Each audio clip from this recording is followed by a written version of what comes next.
Isyu One-on-One.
May mga bagay na sadyang inilaan sa tao para mabuhay.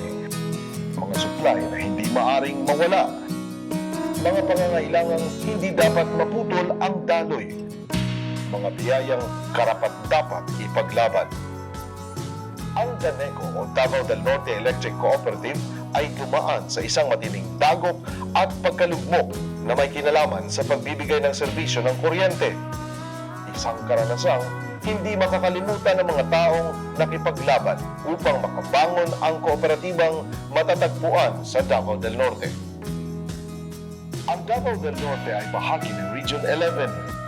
Bago ang taong 1967, kasama nito ang Compostela Valley, Davao del Sur, Davao Occidental at Davao Oriental sa iisang probinsya. Nagkahiwa-hiwala yung mga ito nang lagdaan ni dating Pangulong Ferdinand Marcos ang Republic Act 4867. Ngayon, isa ng umuunlad at kilalang independenteng lalawigan ang Davao del Norte. Binubuo ito ng 3 syudad at 8 munisipyo at may laking 3,426 square kilometer. Aabot sa 1,016,000 ang kabuuang populasyon dito. Kung bibisita ka rito, maririnig mo ang mga lingwaheng Cebuano, Davaoeño at Mansaka. Ang institusyong naatasan sa distribusyon ng elektrisidad sa buong lalawigan ay ang Davao del Norte Electric Cooperative o DANECO. Hindi lamang ang probinsya ng Davao del Norte ang nabibigyang liwanag ng kooperatiba, kung hindi ang maging ang probinsya ng Compostela Valley. Sa kabuuan, 2 syudad at 16 na munisipyo ang nasasakupan ng DANECO. Ayon sa datos ng DANECO, mayroon silang 183,561 member consumer owners. Mayroon naman silang 10 substations na siyang nagbibigay elektrisidad sa mga ito. Taong 2012 nang bulabugi ng tensyon at kontrobersiya ang DANECO nang mahati sa 2 grupo ang namamahala sa kooperatiba. Ang DANECO NEA na siyang binigyan ng autoridad ng National Electrification Administration at ang DANECO CDA ang paksyon na nagparehistro sa Cooperative Development Authority upang tuluyang mapasa kanila ang kooperatiba. Ang mga tao sa likod ng CDA faction ay ang mga dating Board of Directors ng DANECO na napatalsik dahil sa maanumalyang paggamit sa pondo ng kooperatiba. Gabi ng Hulyo taong 2012 nang persahang pasukin ng DANECO CDA ang isang opisina ng DANECO NEA. It was July 14, tumawag sa akin si former project supervisor Istaka. Ang sabi niya sa akin, meron daw mga tao doon sa Tagum Tipas office namin na hindi mga empleyado tapos pumasok sa compound. Nagtaka ako kung bakit matagal na open at mga around 10 to 15 minutes bago ako na-open. Kaya lang, pag-open pa lang nila, marami ng mga tao doon sa loob. Tapos sabi ng yung head ng security guard sa take over na yun ng kabilang grupo. Tinawagan ko lahat ng mga area office namin. Sabi ko, particularly doon sa head office namin sa Monte Vista, sabi ko sa mga tao ko doon sa technical, yung substation tender nga, i-secure niyo yung compound ng Monte Vista at ibang mga mga establishment ng DANECO, particularly Diwalwal, Samal at Laak. And i-secure ninyo yung mga ibang substation. Na successful naman, kami na ang na-secure namin yung mga head office namin sa Monte Vista at saka mga sub-office. Maging ang local government unit ay pumanig sa DANECO CDA ng mga panahong yun. Ayon sa dating gobernador at ngayon board of director ng DANECO na si Arturo Uy, kumampi ang halos lahat ng mayor sa nasasakupang lugar ng DANECO sa paksyon ng CDA dahil ito ang nakapagpakita ng mga papeles na nakarehistro sila sa ilalim ng Cooperative Development Authority. Dagdag pa ng gobernador, kung susumahin, mas pumanig din ang taong bayan sa CDA kaya sumabay sa pulso ng mga tao ang LGU.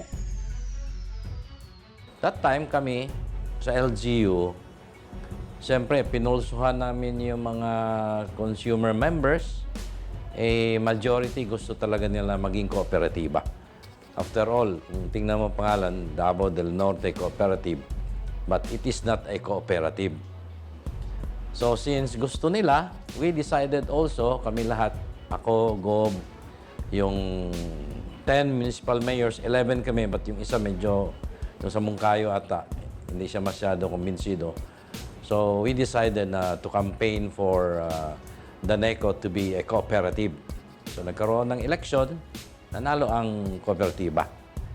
But, unfortunately, merong kasong sinampa ang NEA sa mga board of directors headed by Dean Briz na nanalo yung NEA. So, na-unseat sila. Nirespeto naman ng mga LGUs nang magdesisyon ang korte na ang DANECO-NEA ang siyang tunay na may karapatan sa pamamahala ng distribusyon ng elektrisidad sa lalawigan ng Davao del Norte at Compostela Valley. Actually, nag-umpisa talaga to nung may nag-file ng mga member consumers against the majority members of the board ng Davao del Norte Electric Cooperative. Nung natanggal yung mga majority members of the board, no, nagpa-conduct sila ng referendum, nagpa-register sila sa Cooperative Development Authority, no? Kasi sa akala nila na kung registered na ang DANECO with Cooperative Development Authority, ay hindi na sila under the supervision and disciplinary authority ng National Electrification Administration, no? So, yung natanggal yung majority of members of the board, nagpa-register sila, nag-conduct sila ng referendum. Pero meron ng desisyon ang Court of Appeals niyan, no? And which was affirmed also by the Supreme Court.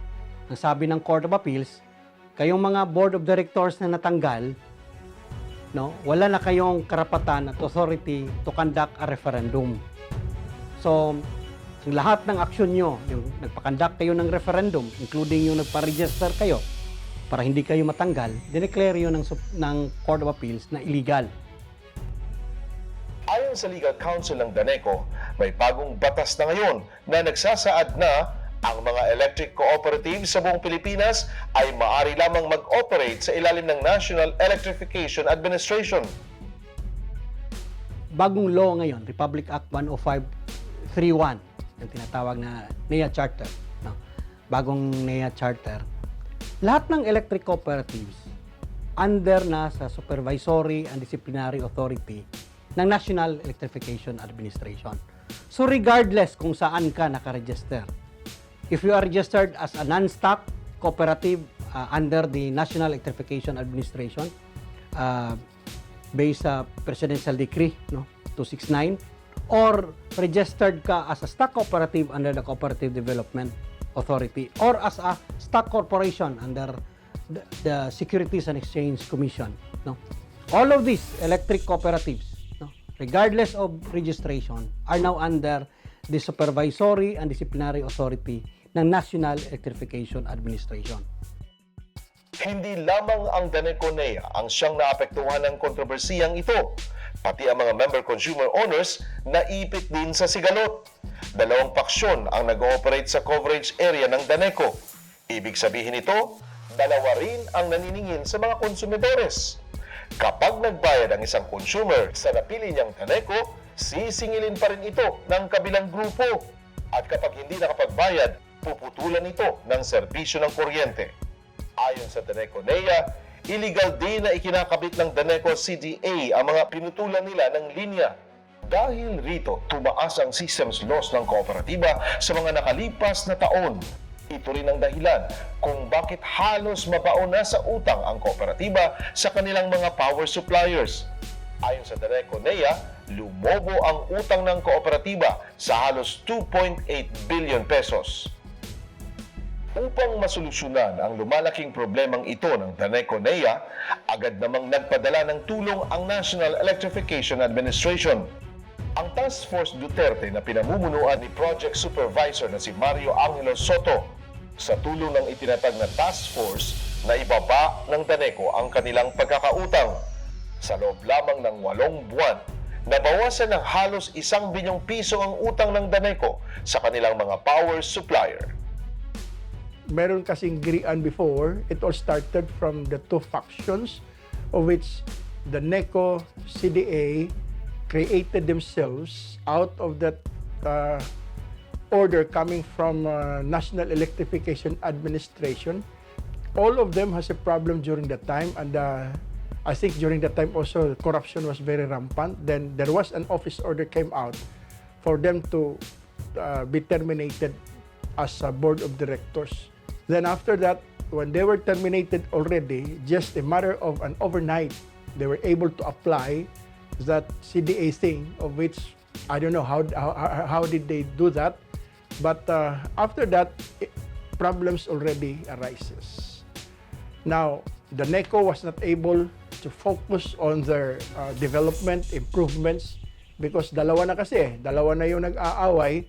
And knowing the fact that during the time also, the DANECO CDA are already collecting from the consumers their payments, bill payments, of which they're not paying also the power suppliers, and they don't even have all the credentials because they were not successful in converting the DANECO incorporated into the DANECO cooperative. And there was no even paper, there was no even an order from National Electrification Administration for them to be converted because from the very start, they were illegal. So that is why problems arises. All aspects of problems arises, of which even the employees are no longer expecting and no longer thinking that there will be soon resolution for the problems for several years. For how many years? Hindi itinanggi ng project supervisor na nakakakuha sila ng banta sa seguridad nang dumating ang team niya sa DANECO. Pero giit nito, hindi yun naging rason upang matakot at ihinto nila ang kanilang trabaho. Sa halip, naging dahilan pa ito upang mas pagbutihin nila ang kanilang trabaho na ayusin ang DANECO. Every department heads receives that threat, and even DANECO before our time, maraming namamatay. Marami na ang mga managers na pinapatay before our time. But of course, when we were given that mission, yun ang inuuna namin. Paano namin i-neutralize yung ganong klaseng problema, of which we did. So, with the help of our governor, with the help of the people also that, of course, looking at us also na makakatulong din sa amin, nakakatulong din kami sa kanila. So yun, una nating na-neutralize yung ganong klaseng culture, yung patayan, of which right now, na-contain yung threat, so to speak, because before yung threat is addressed to everybody, na-contain namin ngayon na ang threat is nasa akin na lang at sa yung chief operations chief executive operation at officer natin. Ayon sa project supervisor, mula nang mangyari ang sigalot sa DANECO, marami sa kanilang empleyado ang nawalan ng gana sa kanilang trabaho dahil sa takot na baka mawalan sila ng pangkabuhayan. Kaya upang masolusyonan ito, dito nagsimula ang Task Force Duterte. So when we took the operation, we're able to realize that DANECO really has a lot of problems when it comes to their finances, when it comes to the attitude, when it comes to their, all of those has already a problem. So we started from reorganization. We started from looking at the attitude of every employee, because mostly or most of the employees were already passive during the time. But of course, after that, we keep on giving them that motivation. And I'm so happy that God placed me here, because it's the direction of God. We gave them that motivation that there is no other people, even the president, can solve this problem. It's only God. We always ask wisdom from God. We started from that motivation. Every time, every convocation, I gave it to them what we call a motivation about spiritual. And a lot of them will cry. A lot of them will also realize that, oh, it's really God after all. Dahil apektado rin maging ang kanilang mga member consumer owners, isa ito sa pinagtuunan ng pansin ng DANECO. Ayon sa kanila, naging mas aktibo na ang kooperatiba sa kanilang information drive campaign na naglalayong maipaliwanag sa mga konsumidores na ang DANECO-NEA ang may tunay na karapatang mag-operate sa Davao del Norte at Compostela Valley. Kahit na malaking problema ang naidulot ng DANECO-CDA sa estruktura, pinagbigyan ito ng Task Force Duterte na magbalik loob sa National Electrification Administration. Until now, we have that continued program. We've created a lot of programs on how to address, like getting back the trust of the people, because during that time, even the consumers themselves has no longer respect to the DANECO because of the wrong information drive did by the other group. But when we started, we also created a lot of programs. We also created a lot of operation plan, of which one of those was the Oplan Hiusa, or Oplan Unification. And that's also our, we call it panawagan to them. That's also our call. We always invite them for a backdoor negotiation, the other group, and because we want to settle it in a nice way, that there will be no displacement after all, and everybody must be accommodated. And that was what we did for several times that we sat down, but only they don't want that solution, because what they wanted, the other group, they wanted to get all the operation even if it's illegal.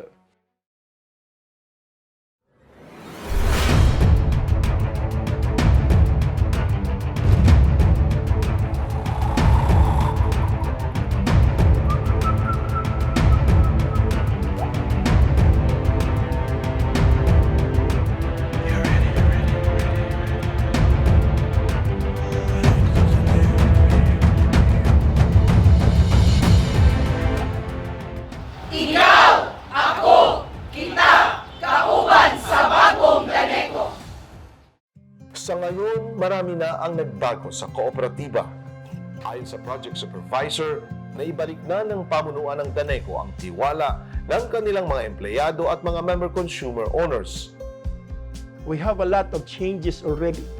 I mean, the attitude of the employees are now a little bit good, and we also introduced some programs and projects right now. And I believe if after 2 years or 3 years, DANECO will go back to its glory days again, because DANECO became a AAA, accredited as AAA category during the time. But when they have this problem, they went down into the lowest, I think category C, of which that is why we were here. That is why NEA came to the picture to solve and to address the problem that DANECO are now carrying.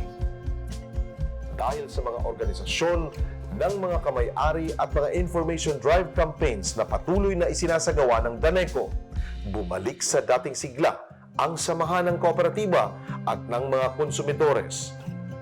Pinatutunayan ito ng panunumbalik ng kanilang efficiency rate ng buwanang koleksyon sa 100%. After nung nagkaroon kami ng gulo, napansin namin na parang lumalayo yung mga consumer namin sa amin. So what we did, nag-usap-usap kami na mga department managers, and then nakita namin na ang number one problem is yung relationship namin with our consumers. Kaya nagkaroon kami ng mga strategy. Yung pinakauna, we strengthen our institutional activities. Kaya nagkaroon kami ng massive na barangay consumers forum. Gumawa din kami ng uplan hiusa. Kumbaga sa Tagalog yan, parang uplan ng pagkakaisa. And then what we did, bali kumuha kami ng iba't ibang empleyado coming from the different departments para pag pumunta kami sa mga barangays, purok, saka sitios, lahat yung concerns ng mga consumers namin, right away na-address po namin. And then we also reach out sa mga LGUs. Pupunta kami sa mga barangay captains, purok chairman, and even to the local executives. Yun po ang mga ginawa namin. And then, syempre ako as administrative manager, yung para bang every Monday we have our Monday convocations. Kaya ang ginagawa ko, lagi kong sinasabi sa mga workers namin na if we wanted to stay, kailangan we have to change our work attitude, yung approach natin in dealing with our consumers. Kaya nakikita ko parang umipekto naman.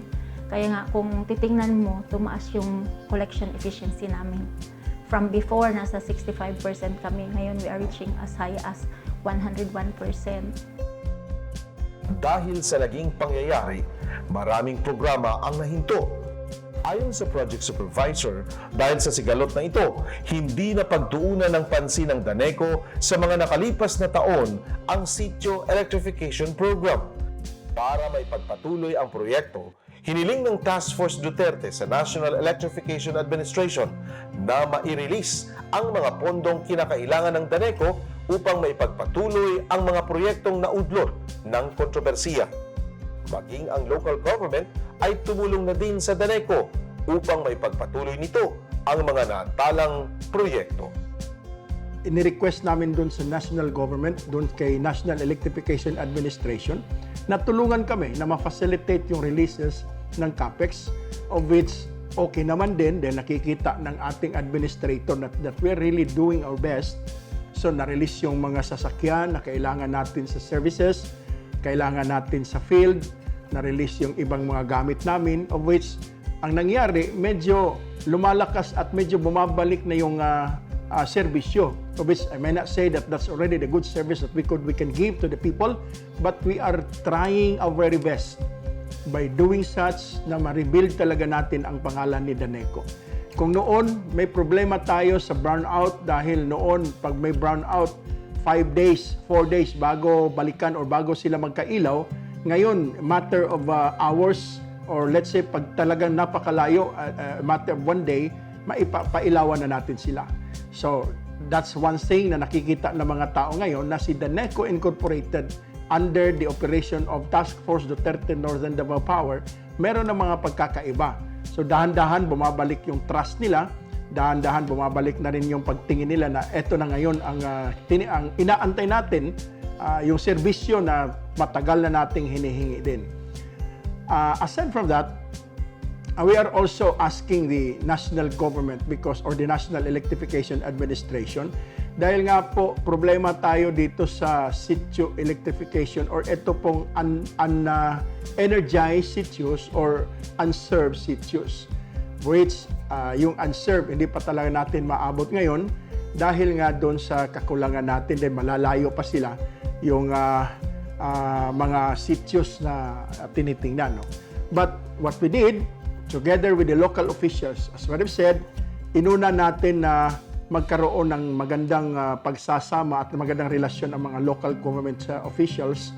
At what we did, as what I've said, I invited the governor to go with me in the office of the National Electrification Administrator.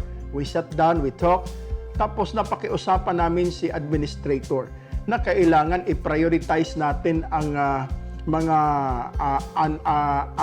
energized areas ng franchise area ng DANECO Incorporated. One is that Malapit kasi tayo sa Davao City, where the President resides. At pangalawa, matagal na itong programa na supposed to be magkaroon talaga ng total electrification. Only, hindi nga na-prioritize si DANECO dahil nga doon sa mga gusot, dahil nga doon sa problema. So, there are another underlying reasons bakit hindi naibigay kay DANECO yung sitio electrification program.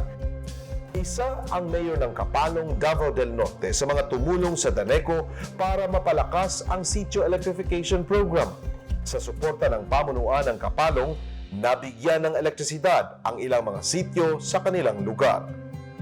Dahil sa pagbubuklod ng DANECO at ng pamunuan ng Kapalong, hindi na kinakailangan pang magpasa ng mga requirements ang mga indigenous communities na gustong magpakabit ng kuryente. Dito sa Kapalong, in partnership with DANECO and funded ng NEA, recipient kami ng SEP or Sitio Electrification Program. Doon sa na-approve is 19 sitios. Karamihan IP communities siya. And that is worth 44 million. And what we did here is, kasi alam naman natin yung mga IP communities natin, hindi nila kaya na ma-comply yung mga requirements. So, nagpasa kami ng resolution requesting DANECO that will allow us na i-waive yung mga requirements like yung mga building permits, electrical permits na they can hardly comply that. Kaya wala silang babayaran ngayon sa munisipyo kasi na-waive lahat yung mga requirements na kailangan nila i-comply. Tsaka malaking tulong ito sa mga IP communities natin. Unang-una, yun bang kung ano ang meron dito sa baba, dapat na-enjoy din nila. Dapat hindi sila ma-deprive kung ano ang dapat makarating sa kanila. Kaya they've been longing for this. Matagal na talaga nilang pinangarap na makarating yung kuryente sa kanilang mga sitios. Isa na nga sa mga pinakamalaking proyekto na ipinatupad ng DANECO, katulong ang Task Force Duterte, ay ang pagpapadala ng elektrisidad sa isla ng Samal. Dahil nakahiwalay noon sa grid ang Samal, pinadaan na lamang sa ilalim ng karagatan ang mga linya ng kuryente. Ito ay tinatawag na submarine cable system. Dahil tumataas ang pangangailangan ng mga taga-Samal sa elektrisidad, nagpadala ng karagdagang modular genset ang DANECO doon upang mapunuan ang demand. The biggest project that we could have this year is the construction also of the submarine cable from Pantukan going to Samal, because that has been a problem for so long, especially those people from Samal. Dahil nga po, mahina yung kuryente nila doon, kulang yung kuryente nila doon. So with that, we were able to connect and we were able to talk to some of our stakeholders, our power suppliers, paano natin gagawin ito na maipasok at maipaabot natin doon yung kailangan nilang kuryente. Of which, because nakikita ng ating stakeholders, mga partners na we are serious in dealing and running this operation, especially now that it's the Task Force Duterte Northern Davao Power. Yung napasok kami sa grid, may submarine cable kami galing sa grid. So, 5 megawatt yun. So, nagka-angat-angat yung load ng Samal, hindi na kaya sa submarine. Nag-install kami ng modular genset. Installed capacity niya is 8 megawatt. So, ang peak niya is 4 megawatt lang. May excess kami na 4 megawatt din. Para naman maiwasang maulit ang mga sigalot na katulad sa nangyari, nagtatag ang DANECO ng isang organisasyong naglalayo na imulat ang kamalayan ng mga member consumer owners kontra sa pagsasapribado ng mga electric cooperative. Ito ay tinawag na One DANECO Movement Against Privatization o ODMA. May mga nangyayari na rin kasi sa Pilipinas na ang mga electric cooperative kinuha na ng mga private investor. Yun din ang talagang sabihin natin threat ng electrification program, lalo na sa mga electric cooperative. Nung nakita yun ng mga opisyal ng NEA at saka mga opisyal ng DANECO, napag-isipan nila na ang mga electric consumer isali sa pamamagitan ng paggawa ng isang, sabihin natin, advocacy, at yun ay ang pagbuo ng One DANECO movement against privatization. 76 na kilometro mula Tagum City, matatagpuan ang Mount Diwata. Isa ito sa mga lugar na siniservisyohan ng elektrisidad ng DANECO. Dikit-dikit at tumpok-tumpok ang mga kabahayan, marumi ang paligid. Subalit aktibo ang pamumuhay na pang-ekonomiya ng mga tao rito, kahalintulad sa mga syudad. Ang kaibahan lang, nasa mataas na lugar ang komunidad. Malayo ang itsura ng Mount Diwata kumpara sa ibang mga komunidad na nakatira sa kabundukan na napuntahan ng grupo ng Isyu One-on-One. 1980s nang mag-boom ang mining industry dito. Kaya dumami ang mga dumayo at nanirahan dito upang makipagsapalaran. Marso ng taong 2019, nang ipasara ng Department of Environment and Natural Resources ang halos 1,800 gold processing plant sa Mount Diwata dahil sa paggamit ng mga ito ng kemikal na mercury na nakapipinsala sa kalikasan. Bagamat kakaunti na lamang ang namimina dito sa ngayon kumpara sa dati, patuloy pa rin ang mga small-scale mining na ginagawa ng mga individual na residente. Karamihan sa mga nakukuhang ginto o pilak rito, ibinibenta sa mga gumagawa ng mga alahas. Yung laman na po nito, sir, depende rin sa sample. May 0.2, 0.3, kadalasan. Pag binsan, pag surtihin, makakuha ka ng 1 gram, 2 grams, 3 grams, depende sa bato. Pero kadalasan ng bato dyan sa loob, pag di mo sinampulan, minus talaga. Tulad nito ngayon, no, nandito na to. Kunti lang yung ginto nito. Pag doon sa pinakalalim na, pag sample ka lang ng sample doon, mahanap mo rin yung ano na ba to, yung high grade. Halos 1,000 member consumer owners ang sinusuplayan ng elektrisidad ng DANECO sa Mount Diwata. Isa ito sa may pinakamalaking konsumo ng elektrisidad.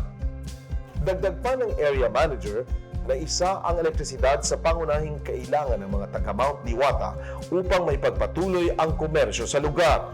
Dahil hindi lamang pagmimina ng ginto at pilak ang kabuhayan ng mga residente dito, kundi pati na rin ang paggawa ng mga alahas na ginagamitan na ng mga makabagong paraan upang mas mapabilis ang trabaho. Sa amin dito ngayon, yung isa sa malaking nag-consume ng power is yung big scale mining. Hindi naman talaga big scale sila, pero sa amin, we consider it as big scale kasi sila yung malaking konsumo. Hindi naman siguro sa classification ng government, hindi naman siguro siya big scale, pero sa amin dito, sa area namin, nag-compose lang na 1,000 consumers, pero ang sales namin na 700,000 kilowatt-hour per month, 47% of that comprise sa tatlong mining tunnel. So, yung tatlong tunnel na yun na compromise sa aming 47 sales sa kilowatt-hour namin is yun yung nagsusupply ng graba, bina na may ini-extract ng mga bull mill. At saka after yung waste sa yung bato na nagiging putik wherein they extracted gold from that, so may makukuha pa naman yan na ginto, may carbon in pulp plant pa rin tayo. So, dito mga tao, kahit na malayo, pupunta talaga dito because of that gold.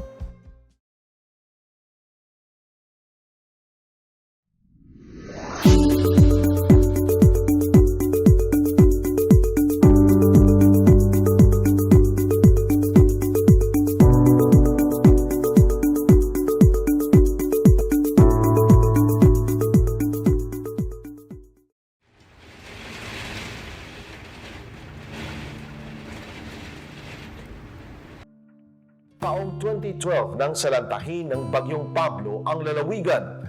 Sa pahayag ng area manager, marami sa kanilang mga pasilidad ang nasira dahil sa nasabing bagyo.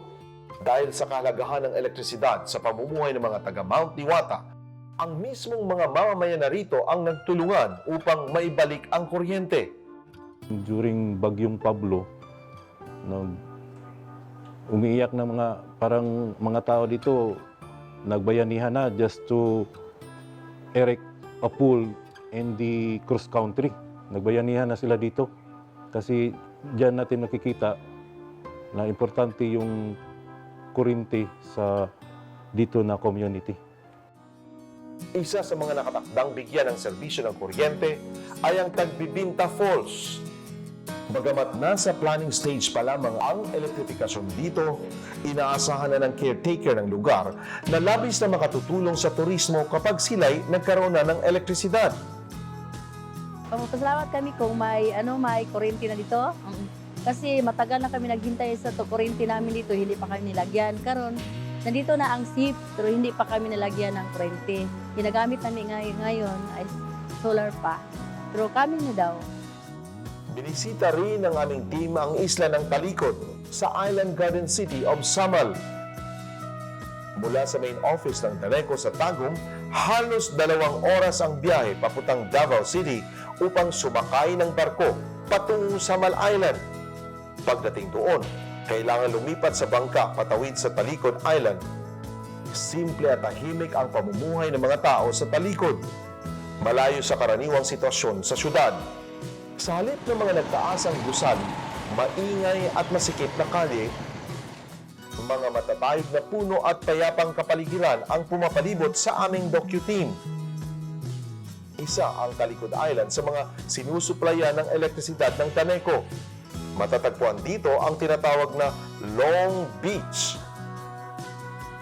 Puti ang buhangin, asul ang karagatan, at may shoreline na may habang 18 kilometro. Sa ngayon, hindi pa fully developed ang isla. Pero ayon sa tourism officer na nakausap ng aming grupo, ang Talikod Island ang tinitingnan nila bilang susunod na Boracay at magiging bagong dayuhin ng mga turista.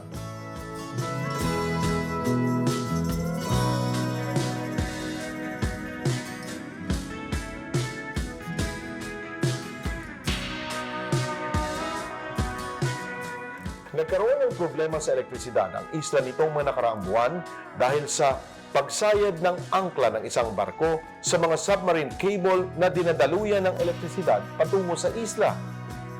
Pero nito lamang Hunyo, agad namang nagawa ng solusyon ng DANECO ang problemang ito. Ngayong 24 oras na ang supply ng kuryente sa lugar, umaasa silang dito na magsisimula ang unti-unting pagyabong ng isla upang mahikayat ang mga turista. Si Talikod Island, nag-24 hours last June 2018. Galing siya sa 4 hours, naging 6 hours, naging 24 hours. Number one issue here in the Island Garden City of Samal, since we had a little problem when it comes to our power supply, especially after that underwater cable was cut off because of the ships that put their anchor on our cable under the sea. Since that time, we had it was really a very unstable power supply, and our investors having this always consideration that Samal should offer a stable power supply before they will come and invest in the Island Garden City of Samal. As the investor or the stakeholders already in the Island Garden City of Samal, we have to work within what is available. Hindi lamang white sand beaches ang matatagpuan sa isla. Dito rin makikita ang Montfort Bat Sanctuary na isang Guinness World Record holder dahil ito ang may pinakamalaking bat colony conservation sa buong mundo. Tinatayang may 2.3 million na russet fruit bats ang matatagpuan sa Conservation Park. Ayon sa Tourism Council, ang dahilan ng pagkakaroon ng maraming paniki dito ay ang pagpapanatiling maayos at maalaga sa kalikasan ng mga mamamayan dito. Kapansin-pansin rin ang kaayusan sa tinatawag na Friendship Road. Isa itong diretsong daan na napapaligiran ng mga puno na tila nagkakamayan sa ibabaw ng kalye. Dito sa Island Garden City of Samal, talagang ini-expect ng mga turista pag pumupunta sila dito, yung mga sun white beaches namin, and then yung mga beautiful resorts because we have 80 resorts registered in the Business Bureau here in the Island Garden City of Samal.